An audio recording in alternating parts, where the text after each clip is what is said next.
hukuman moral, pengucilan sosial, dan cibiran masyarakat akan terus terjadi kepada orang-orang itu. Amunisi kritik Mahfud MD kembali dilontarkan. Kali ini, Cawapres nomor urut 3 ini menyindir Gibran Rakabuming Raka. Mahfud MD menyebut, sanksi sosial akan tetap berlaku terhadap pihak yang dinilai melanggar kode etik. Sindiran ini dikeluarkan Mahfud dalam acara Tabrak Prof saat ada yang bertanya soal peluang Cawapres nomor urut 2 Gibran Rakabuming Raka didiskualifikasi karena pencalonannya terbukti melanggar etik. Mahfud menjawab dalam hukum formal, Gibran tak bisa didiskualifikasi, tetapi kasus ini cacat akan moral dan etika. Kan hukuman sosial di tengah masyarakat, hukuman moral juga. Anda tidak sah, gitu. Anda karena pertolongan angkel paman. Karena Anda ini merekayasa hukum. Itu adalah cibiran masyarakat yang tidak akan pernah terhapuskan selama hidupnya.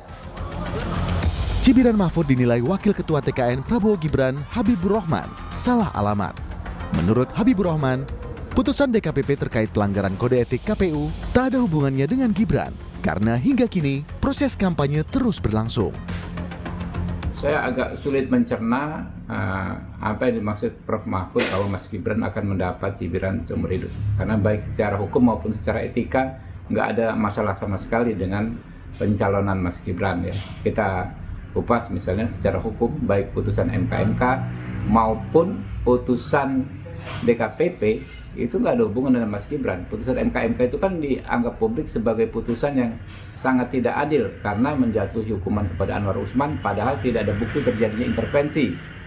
Lalu putusan DKPP justru memperkuat legitimasi Mas Gibran karena di pertimbangan hukumnya disebutkan bahwa KPU harus melaksanakan putusan MK nomor 90 itu sejak pemilu 2024. Pencalonan Gibran Rakabuming Raka memang menuai kontroversi. Pasca putusan MK yang menyebut Hakim Anwar Usman melanggar kode etik dalam pengabulan gugatan batas usia Capres-Cawapres. Tudingan cacat etik pun semakin merebak setelah Ketua KPU Hasyim Asyari dinyatakan melanggar kode etik karena menerima pendaftaran Gibran sebagai Cawapres. Tim Liputan Kompas TV. Ya, bagaimana memaknai sindiran Mahfud dan sejauh apa hal ini akan berpengaruh pada elektabilitas? Kita akan membahas bersama pengamat politik Undip Riono Lukmanto. Selamat malam, Mas Riono. Selamat malam, Mbak. Mas Riono, ini kan lagi-lagi Mahfud melontarkan kritik. Ini bagian dari strategi di masa injury time kampanye atau bagaimana? Bagian dari buka-bukaannya Mahfud? Saya kira pertama ini adalah serangan yang memang cukup tajam di akhir-akhir masa kampanye. Tapi saya kira kalau dilihat dari sisi elektabilitas, pasangan 03 ini kan sudah tertinggal jauh. Yang kedua saya kira adalah evaluasi kritis terhadap kehadiran Gibran dalam pencalonan wakil presiden sekarang ini. Bahwa Gibran dianggap ya atau dinilai cacat secara moral, cacat secara etik, dan sebagainya karena dibantu oleh Anwar Usman yang berstatus sebagai pamannya. Saya kira ini menjadi dua hal yang bisa menyatu ya sehingga Mahfud MD sampai bilang bahwa ini seumur hidup nanti akan dilekatkan pada sosok Gibran. Bahkan artinya dari hulu ke hilir, dari sejak lahir sampai nanti Gibran secara definitif jadi wakil presiden, cemoohan, ejekan dan sebagainya itu akan tetap ada, akan tetap lekat. Apalagi salah satu media yang sangat berpengaruh dan itu kemudian juga banyak diresonansi ya, banyak digaungkan kembali. Misalnya anak haram konstitusi. Wah ini kan kejam sekali kata-kata ini.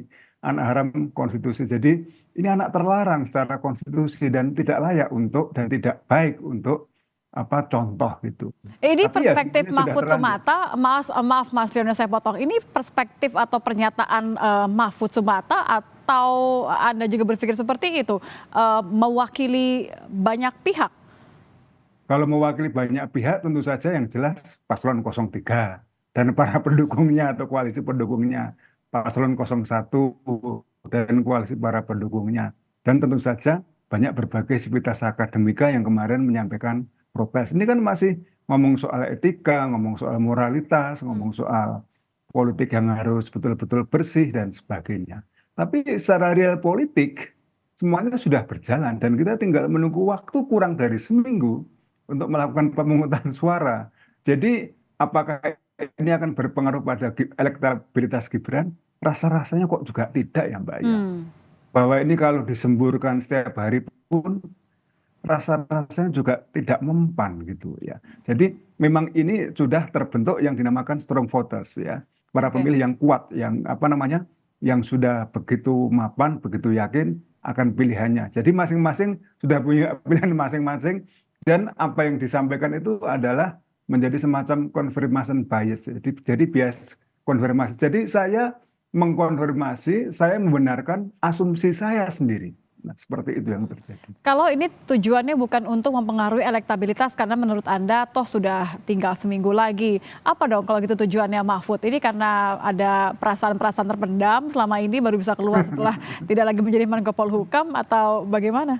Ya, ya bisa jadi ada semacam sentimen pribadi, rasa marah yang belum terbayarkan secara tuntas, rasa jengkel, rasa malu dan sebagainya. Bagaimanapun pada saat setelah debat itu yang dinamakan dengan apa kemarahan bahwa Gibran tidak menunjukkan etika, tidak menunjukkan rasa hormat kepada orang yang lebih tua dan bahkan dengan gaya Gibran yang celongak gitu kan, yang Mhm. mencari-cari. Kok saya cari dari tadi kok nggak ada jawabannya ya? Mhm, Dan mhm. itu sampai sekarang kan saya kira masih Masih dibahas ya? diputar ulang dan sebagainya. Dan itu masih menjadi pembahasan dan masih menjadi bahan, ya mungkin bukan hanya Pak Mahfud sendiri, tapi juga para pendukungnya betul-betul, ini anak kok kurang ajar, kok tengil banget sih gitu loh. Kok tidak punya sopan santun. Nah, antara sopan santun dan etika kemudian menjadi satu. Kalau kita ngomong etika, itu ngomong moralitas. Tapi kalau ngomong sopan santun, ngomong etiket.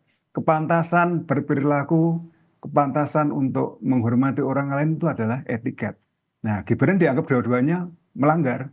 Secara etiket, sopan santun tidak bagus, secara etika dia sudah melanggar norma-norma itu.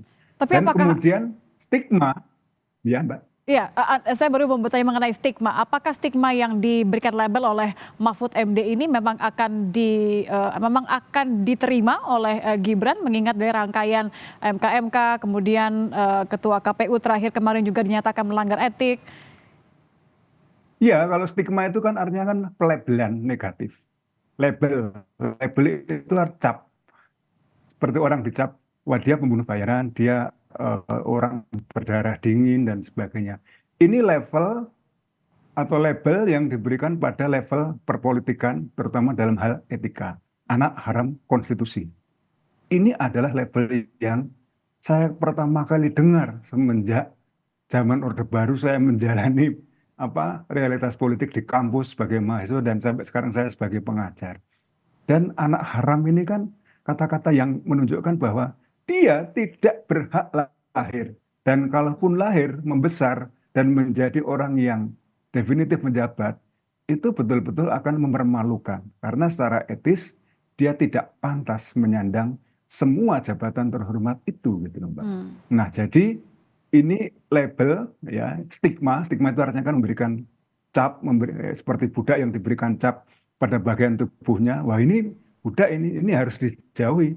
Dan kemudian stigma itu juga bisa membuat orang melihat siapa yang bermoral dan siapa yang tidak bermoral, siapa yang sungguh-sungguh etis dan siapa yang tidak sungguh-sungguh etis. Nah kita lihat, ini kan ada pembagian yang pro Gibran yang dianggap, nah ini tidak etis, yang anti Gibran yang ini etis. Tapi saya kira sekali lagi, kalau soal elektabilitas, kita tahu justru itu tidak berpengaruh. Dan kalaupun berpengaruh mungkin di kalangan kelas menengah terpelajar di perkotaan saja. Mungkin nggak Mas kalau justru malah berbalik kepada 03, berbalik kepada Mahfud dianggap terlalu menjelek-jelekan Gibran. Kita ingat dulu bagaimana sentimen negatif karena pihak pro Jokowi dan pro Gibran ini justru berbalik melawan 03, Ganjar dan Mahfud. Bisa jadi, malah bisa jadi itu berbalik gitu loh. Semakin Gibran sebagai representasi dari Presiden Jokowi atau Jokowi sebagai orang yang masih berkuasa dan sebenarnya secara implisit sangat mendukung paslon 02 Jokowi ini. Dan kita tidak perlu menutup-tutupi lagi kan, bahkan secara eksplisit gitu.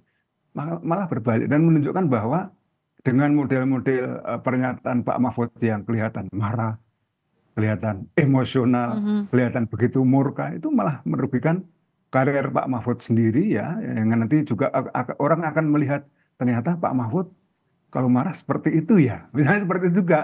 Jadi malah bisa berbalik secara personal untuk Pak Mahfud dan secara Jadi justru injury time ini politik. elektabilitasnya yang tadi tertinggal jauh punya kemungkinan akan menurun gara-gara pernyataan Mahfud ini. Sangat mungkin, Mbak, karena kalau kita lihat tren dari berbagai survei opini publik, survei terakhir tentang elektabilitas, misalnya dari Populi Center, ternyata trennya memang paslon 03 ini menurun. Tapi harus kita lihat juga apakah ini punya dampak akan menaikkan, tapi saya kira tidak signifikan. Dan kalaupun memiliki dampak secara politis adalah dampak semakin meyakinkan bahwa para pendukung 03 akan memilih Pak Ganjar dan Pak Mahfud. Itu saja saya kira. Jadi yang mendukung semakin yakin begitu ya, kurang lebih ya. Iya, saya kira di era yang sekarang ini orang mencari pembenaran pernyataan.